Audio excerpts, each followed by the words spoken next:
আগামী ১২ ফেব্রুয়ারি জাতীয় সংসদ নির্বাচন ভবিষ্যতের সব নির্বাচনের জন্য একটি মানদণ্ড স্থাপন করবে বলে মন্তব্য করেছেন প্রধান উপদেষ্টা অধ্যাপক মোহাম্মদ ইউনূস।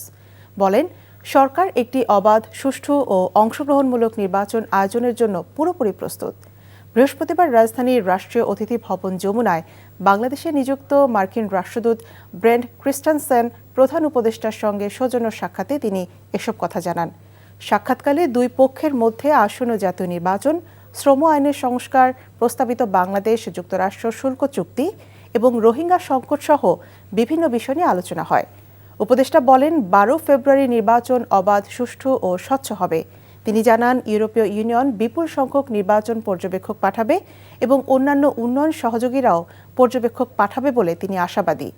জবাবে রাষ্ট্রদূত ব্রেন্ট ক্রিস্টেনসেন বলেন, ফেব্রুয়ারি নির্বাচনে যারাই বিজয়ী হবেন তাদের সঙ্গে কাজ করতে তিনি আগ্রহী।